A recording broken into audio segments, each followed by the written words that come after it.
యేసుక్రీస్తు నామంలో మీ అందరికీ శుభాభివందనాలు తెలియపరుస్తున్నాను.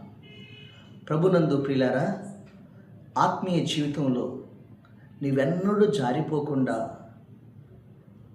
అంతకంతకు నువ్వు అభివృద్ధి పొందుతూ ఆయన రాజ్యంలో యుగయుగాల యేసు ప్రభుతో పాటు నువ్వు ఉండాలంటే ఈ సలహా నువ్వు పాటించాలి. ఆ సలహా నువ్వు పాటిస్తే నీవెన్నడూ జారిపోవు, అంతకంతకు అభివృద్ధి చెందుతావు, అంతకంతకు నీ వర్ధిల్లుతావు. నీ వెళ్ళిన ప్రతి స్థలములో ఓటమి లేకుండా దేవుడు నీకు విజయాన్ని ఇస్తాడు.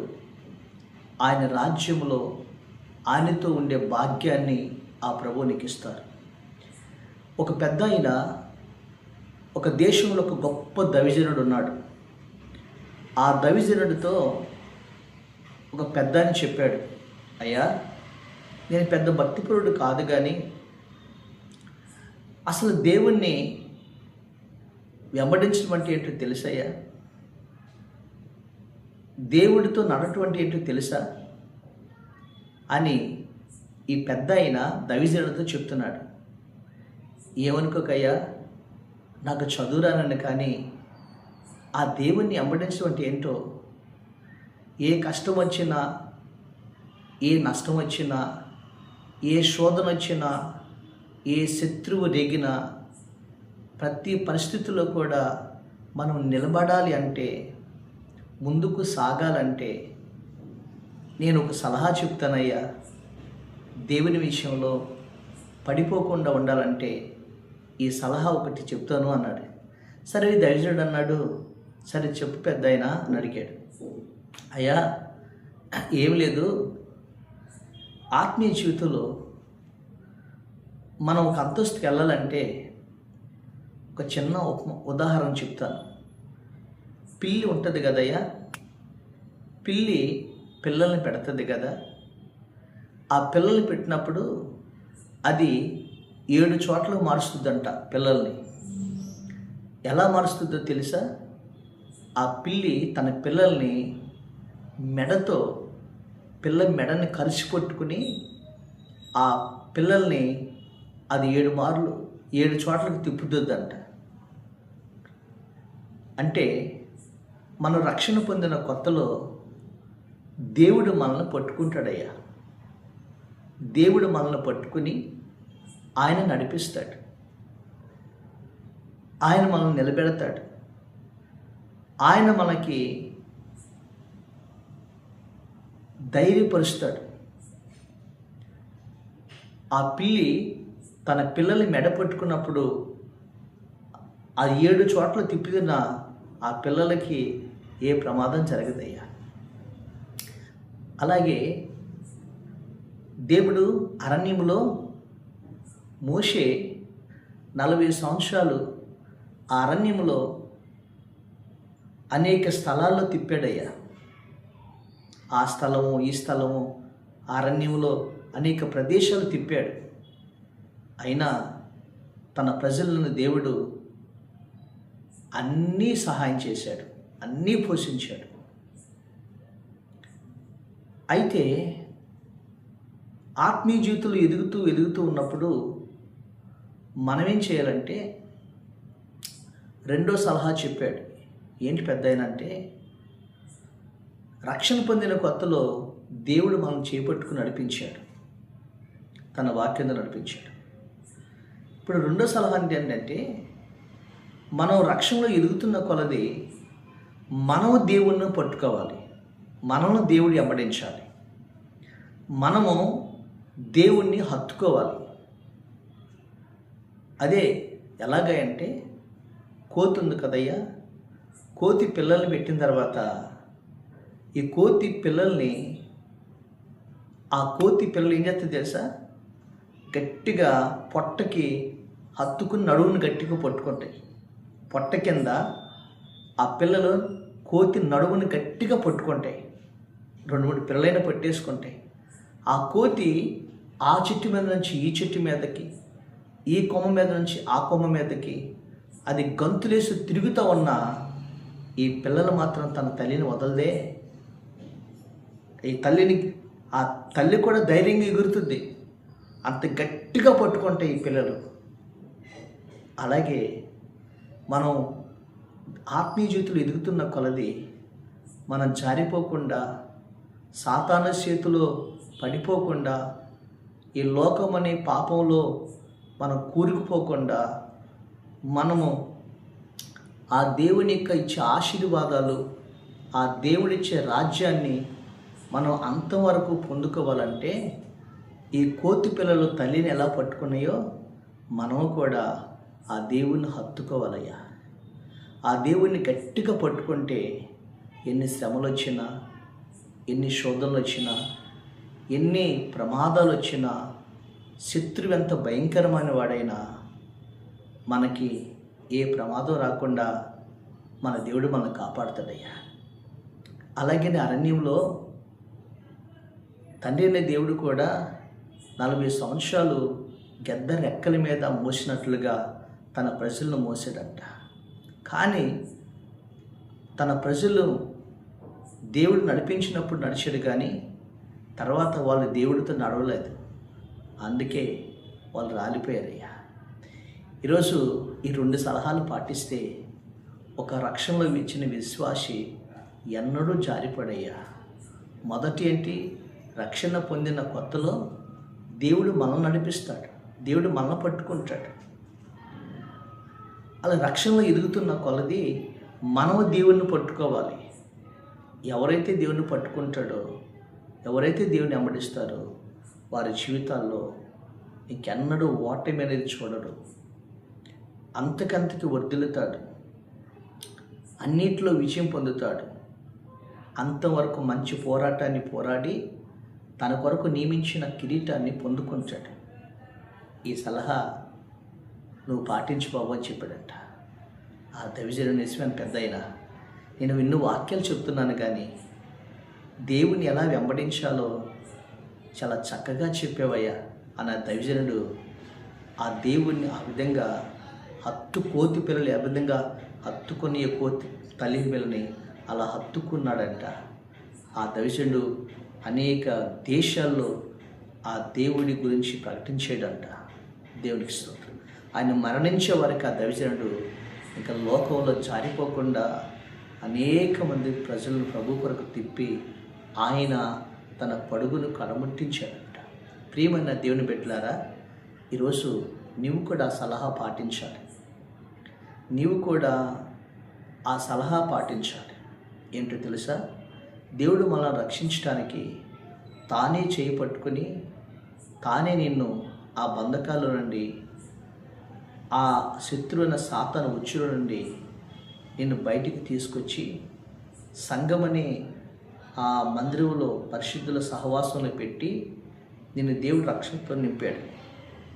వాక్యంలో ఎదుగుతున్న కొలది, సహవాసంలో ఎదుగుతున్న కొలది నీ ఎదుట కూడా దేవుడు ఎర్ర సముద్రం ఎలా పాయలు చేశాడో, ఆహారాన్ని ఎలాగిచ్చాడో, శత్రువులు ఏ విధంగా కదబుట్టించాడు ఐగుప్తీలను, నీ పట్ల కూడా రక్షణ పొందిన కొత్తలో ఇలాగనే దేవుడు నీ విషయంలో కూడా ఆయన కూడా ఆశ్చర్యకారులు చేశాడు. చేసిన తర్వాత ఎప్పుడు కూడా చిన్నపిల్లలాగా మనం ఉండకూడదు. మనం రక్షణలో ఎదగాలి. అప్పుడు ఆయన నడిపించిన తర్వాత ఇప్పుడు నువ్వు వాక్యంతో బోధిస్తున్నప్పుడు ఇక నువ్వు దేవుణ్ణి అత్తుకోవాలి. నువ్వు దేవుని వెంబడించాలి.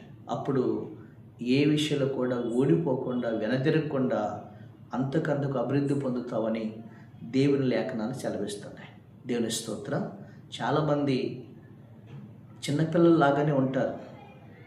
ఇంకా దేవుడు పట్టుకున్నట్టుగా నిన్ను పట్టుకుని నడిపించాలి. పడిపోతూ లెగుస్తూ, పడిపోతూ లెగుస్తూ, పడిపోతూ లెగుస్తూ, పడిపోతూ లెగుస్తూ చివరికి జారిపోయిన వాళ్ళు చాలామంది ఉన్నట్లు మనం చూస్తున్నాం.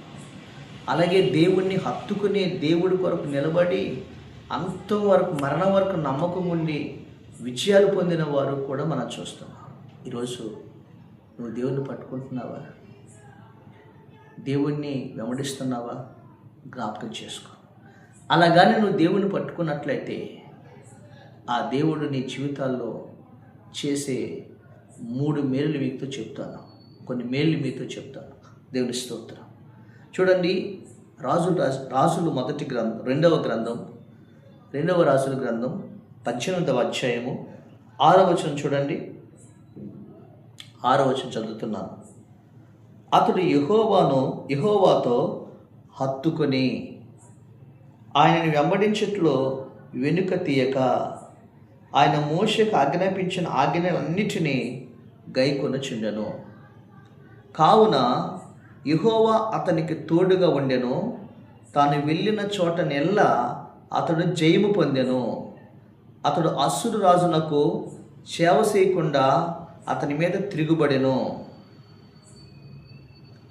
గాజా పట్టణము వరకు తన సరిహద్దు వరకు కాపరులు గుడిసెలందేమి, ప్రాకారములు గల పట్టణందేమి అంతటను అతడు ఫిలిష్తీయులను ఓడించెను. దేవుని స్తోత్రం.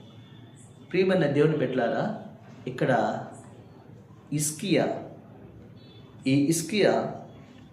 ఈ భక్తుడైన హిజ్కియా ఆయన చెప్తున్న మాట ఏంటంటే, యెహోవా అతనికి తోడుగా ఉన్నాడంట.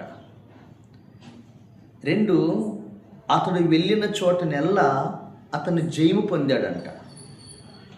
3, శత్రులను ఆయన తరిమి ఆయన ఓడించాడంట. అతను శత్రువు ఏ పట్టణాలైతే పట్టుకున్నాడో తిరిగి ఆ పట్టణాలన్నీ కూడా స్వాధీనపరుచుకున్నాడంట. దైవజనమా, దేవుని వాక్యం వింటున్నా నీవు మొదటగా ఇందాక చెప్పాను కదా, కోతి పిల్లలు ఏ విధంగా కోతిని హత్తుకుంటాయో, పట్ట కింద ఉండి నడువుని గట్టిగా పట్టుకుంటాయో, హిజ్కియా కూడా అదే చేశాడు. అతడు యెహోవాను హత్తుకున్నాడు. దేవునికి స్తోత్రం కలుగునుగా. యెహోవాను హత్తుకున్నాడు. హత్తుకోవటం ఏంటి? ఆయన మార్గంలో నడిచాడు. ఆయనను హత్తుకున్నాడు. అంటే, ప్రభా, నా జీవితం నీవే, నా సమస్తము నీవే అని అతను ప్రార్థనలో దేవునితో ఉన్నాడు. ఆయన వెంబడించట్లో దేవుని వెంబడించాడు. దేవుణ్ణి హత్తుకున్నాడు. ఎవరు? హిజ్కియా. వేరే వాళ్ళని వెంబడించట్లేదు. ఇక్కడ బైబిల్ గ్రంథం రాయబడింది, అతను హత్తుకున్నాడు. ఈరోజు నీవు కూడా ఎవరిని హత్తుకుంటున్నావు? సంసోను దెలీలను హత్తుకున్నాడు, లోకాన్ని హత్తుకున్నాడు. లోతు దేవుణ్ణి వెనక్కి తిరిసి సొదొమ గొమొర్రాను హత్తుకున్నాడు. ఈరోజు నువ్వు దేవుని కాకుండా దేన్ని హత్తుకుంటున్నావు? జ్ఞాపకం చేసుకో. దేవుణ్ణి హత్తుకోవాలి అనగా ఆయన ఆజ్ఞలను, ఆయన కట్టడలను, ఆయన సన్నిధిని, ఆయన సహవాసాన్ని, ఆయనతో మనం నడిచేవారిగా ఉండాలి. హిజ్కియా దేవుని హత్తుకున్నాడంట. అయితే అతను హత్తుకోవటం అంటే అర్థం ఏంటి తెలుసా? ఇక్కడ చిన్నప్పుడే 20 సంవత్సరాల వయసప్పుడే దేవుడు అతన్ని రాజుగా చేశాడు. అతను మొదటి రోజున దేవుని మందిరాన్ని బాగు చేశాడు. ధర్మశాస్త్రాన్ని చదివించాడు. ఆ నిషిద్ధ వస్తువులు తీసిపడేశాడు. ప్రార్థన చేశాడు. అతను దేవుని సన్నిధిని హత్తుకున్నాడు. హిజ్కియా ప్రార్థన ద్వారా, దేవుని వాక్యం చదవటం ద్వారా. ఈరోజు నీవు కూడా దేవుని హత్తుకునేవాడుగా ఉండాలి. రెండవదిగా, అతడు దేవుణ్ణి వెంబడించుటలో వెనక్కి తిరగలేదంట. వెంబడించుటలో వెనక్కి తిరగల. రెండవదిగా దేవుణ్ణి వెంబడించుట. మొదటగా హత్తుకొనుట, రెండవదిగా దేవుణ్ణి వెంబడించుట. అంటే వెంబడించడం అంటే ఏంటంటే, చాలామంది ప్రయాణం ప్రారంభిస్తారు కానీ గమ్యాన్ని చేరలేని వారు చాలామంది ఉంటారు. ఉదాహరణకి, మనం మద్రాసులో ట్రైన్ ఎక్కుతాం, విశాఖపట్నం వచ్చేవారికి మధ్యలో ఎంతోమంది దిగుతూ ఉంటారు, ఎక్కుతూ ఉంటారు. చివరికి వచ్చేవారికి కొంతమందే ఉంటారు. అలాగనే రక్షణ పొందిన ప్రారంభంలో కొన్ని లక్షలుగా ఉంటారు, కానీ ఆఖరికి గమ్యాన్ని చేరేవారు కొద్దిమందే ఉంటారు. దేవుణ్ణి వెంబడించక వెనక్కి తిరిగిపోయిన వాళ్ళు చాలామంది ఉన్నారు. కష్టం వచ్చినప్పుడు, శోధనలు వచ్చినప్పుడు, శత్రువులు వచ్చినప్పుడు, పరిస్థితులు కొన్ని భిన్నంగా ఉన్నప్పుడు దేవుడు వదిలిపెట్టిన వాళ్ళు చాలామంది ఉన్నారు. దేవుడు దీవించిన తర్వాత దేవుని విడిచిపెట్టిన వాళ్ళు కూడా చాలామంది ఉన్నారు. అబ్రహాముతో లోతు వెంబడించాడు. తండ్రి లేడు, తల్లి లేదు. అబ్రహామే తండ్రిగా లోతుకుంటే ఆ లోతు అబ్రహాం వెంబడించాడు. అబ్రహాం బలిపీఠం కడితే లోతు బలిపీఠం కట్టాడు. అబ్రహాం ప్రార్థన చేస్తే లోతు ప్రార్థన చేశాడు. ఆ విధంగా అబ్రహాము ఏది నేర్పించాడు, అబ్రహాముని ఎలా దీవించాడో లోతును కూడా దేవుడు అలాగే దీవించాడు. కానీ అబ్రహాము చనిపోయే వరకు కూడా దేవుణ్ణి హత్తుకుని బ్రతికాడు. కానీ లోతు మధ్యలో అబ్రహామును వదిలిపెట్టి వెళ్ళిపోయి సొదొమ గొమొర్రా పట్టణం వెళ్ళిపోయాడు.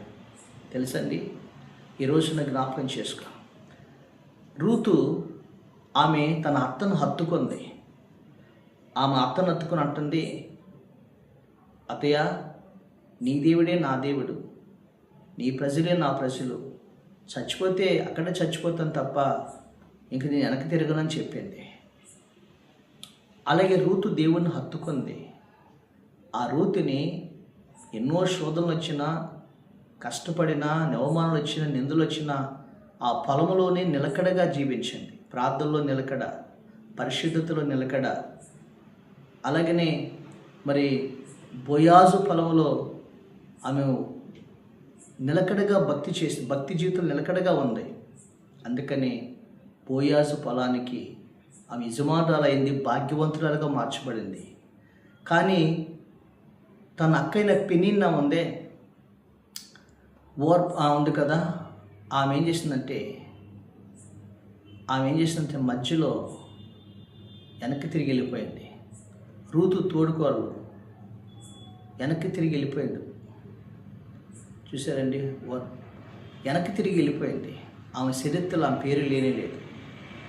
ఒక మాట వినండి, హిజ్కియా దేవుని వెంబడించట్లో వెనక్కి తిరగలేదంట. దేవునికి స్తోత్రం. వెనక్కి తిరిగి వెళ్ళిపోయినటువంటి లోతు సొదొమ గొమొర్రా పట్టణంలో సమస్తాన్ని కోల్పోయాడు, శాపగ్రస్తం అయిపోయాడు. వెనక్కి తిరిగి వెళ్ళిపోయినటువంటి రూతు తోడుకోలు ఓర్పా తర్వాత ఆమె కనిపించలేదు, ఆమె చరిత్ర లేదు. ఎంతోమంది వెనక్కి తిరిగి వెళ్ళిపోయిన వారు వాళ్ళ జీవితాల్లో సమస్తాన్ని కోల్పోయినట్లుగా మనం చూస్తున్నాం. కానీ ఇక్కడ మనం చూస్తే హిజ్కియా దేవుణ్ణి వెంబడించడంలో వెనక్కి వెంబడించడం అంటే ఏంటి? ఆయన ఎన్ని పరిస్థితులు వచ్చినా వెనక్కి తిరగలేదు. ఉదాహరణకి అష్షూరు రాజు అనే మరి ఈ అష్షూరు రాజు ఈ పారసిక దేశపు రాజు చాలా పెద్ద సైన్యం, కొన్ని లక్షలు కలిగిన సైన్యం కలిగిన వాడు. అతను చుట్టుపక్కల దేశాలకి ఈ అష్షూరు రాజు అంటే భయము. వాడు ఎంత భయంకరమైనవాడంటే ఎంత భయంకరమైన వాడు. అతడు ఆ దేశం మీద పోయి ఆ రాజ్యాన్ని పట్టుకుని రాజులను బంధించి తీసుకొచ్చి ఆ రాజుని తన రథం ఎక్కేటప్పుడు అతను ఒంగోబెట్టి తన కాళ్ళ మీదుగా అతను నడుము మీదగా ఎక్కి దాని మీద సింహాసనం మీద కూర్చుంటాడంట. బతికుండగానే శర్వం ఒలిచేస్తాడంట. అంత క్రూరమైన వాడు. ఆడవాళ్ళని గర్భిణీ స్త్రీలను ఆ కడుపుని కోసివేసి ఆ పిల్లలను బయట తీసి చంపేస్తాడంట. ఆడపిల్లల్ని భయంకరంగా చిరిసి పాడు చేస్తాడంట. అలాంటి క్రూరమైన వాడు యోధా దేశం మీదకి హిజ్కియా రాజ్యం మీదకి రావటానికి కబురు పెట్టాడు. ప్రజలందరూ భయపడిపోతున్నారు. కానీ హిజ్కియా అన్నాడు, ధైర్యం తెచ్చుకోండి, మన పక్షంగా మన దేవుడు ఉన్నాడని.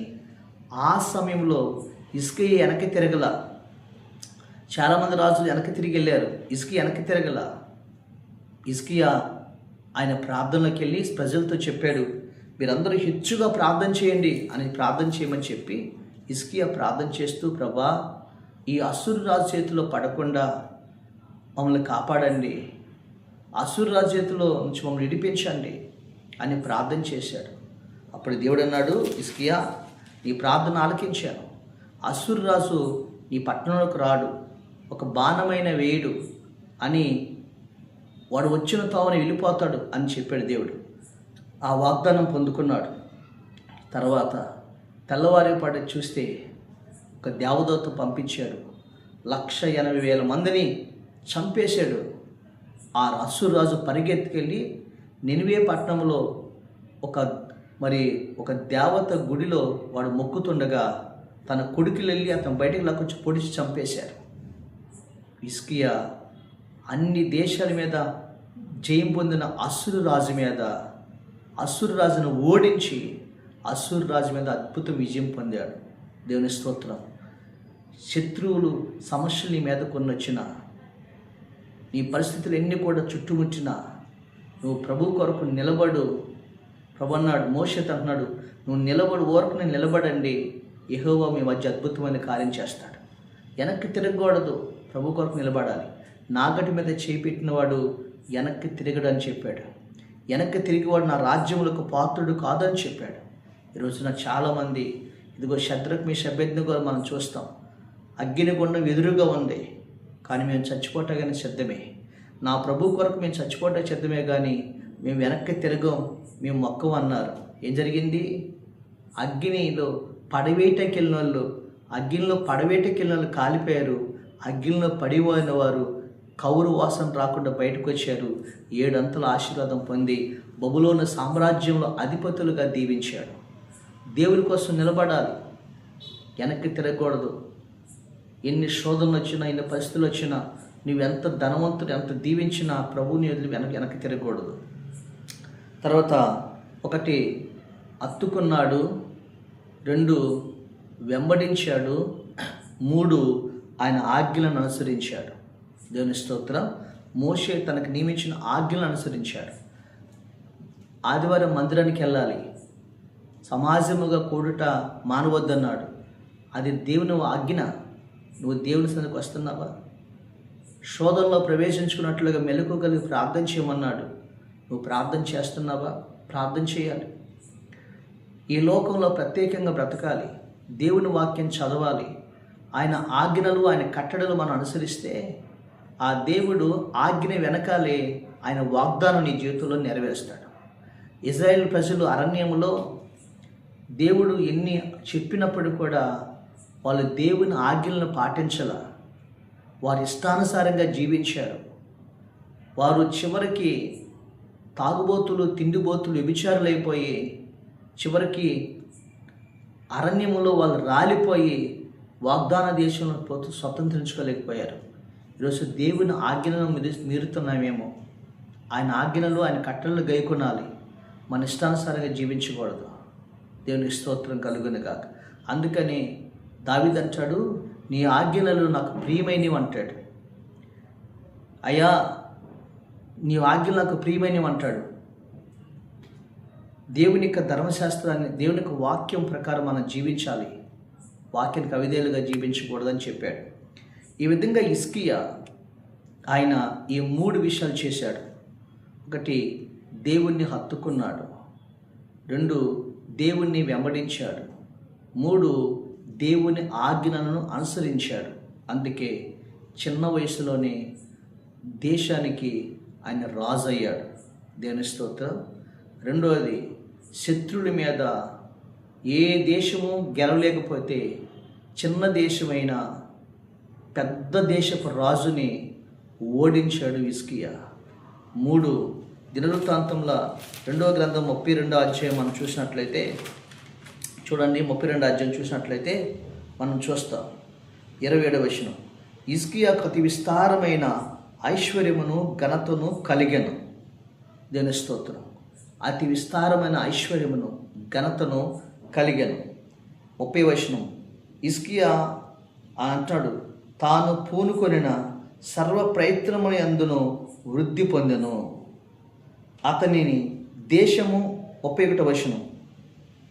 2వ దినవృత్తాంతములు 32వ అధ్యాయము 31వ వచనం కూడా చూసినట్లయితే అతని దేశము ఆశ్చర్యముగా అభివృద్ధి నొందుటను గూర్చి విచారించి తెలుసుకున్నట్టుకై బబులోను అధిపతులు అతి అద్దకు వచ్చారంట. ఆశ్చర్యంగా దీవించబడ్డాడంట. దేవుని స్తోత్రం. ఈ రోజున పిల్లరా, దేవుణ్ణి మనం హత్తుకోవాలి. హిజ్కియా 20 సంవత్సరాల వయసులో రాజయ్యాడు. అతి విస్తారమైన ఐశ్వర్యము ఘనత కలిమి కలిగిన వాడై అతని దేశం ఆశ్చర్యంగా అభివృద్ధి చెంది అతను అనారోగ్యం వచ్చినప్పుడు కూడా మరణం నుండి బతికించి 15 సంవత్సరాలు ఆయుష్నిచ్చాడు. హిజ్కియా అనే దేవుడు ఆ విధంగా అభివృద్ధి చేశాడు.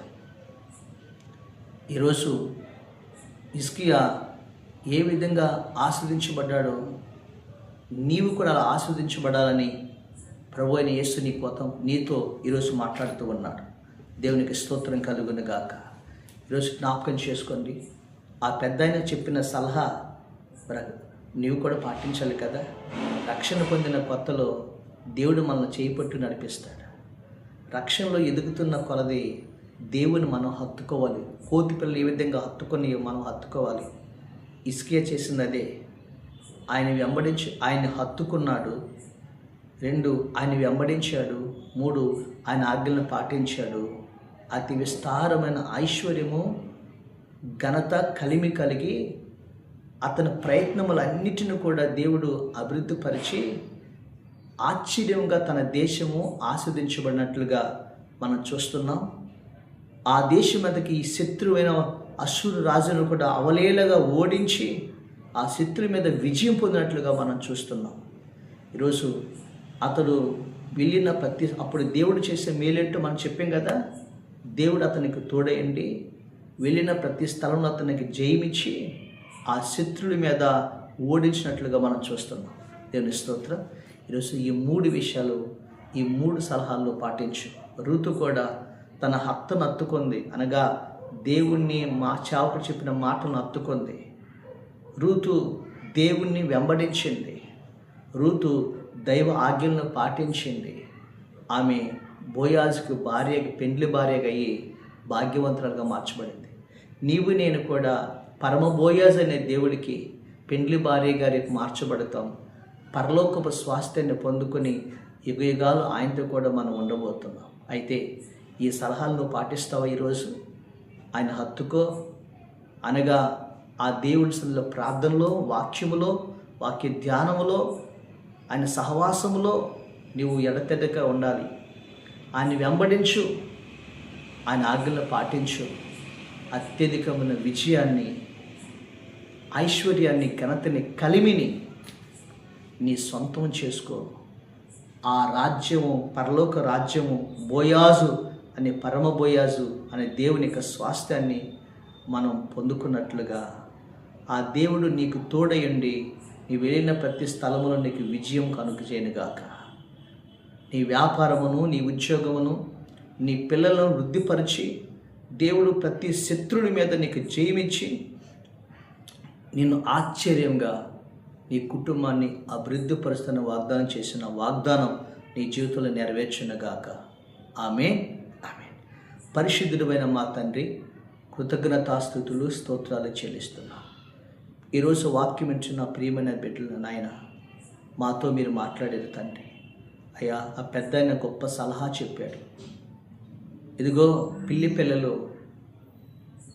పిల్లి తన పిల్లలు నోటి కరుచుకొని తీసుకెళ్తాయి. అలాగనే పెద్దరిగిన తర్వాత కోతి పిల్లలు కోతిని హత్తుకుంటే, అలాగే మేము కూడా రక్షణ పొందిన కొత్తలో మమ్మల్ని మీరు నడిపిస్తారు.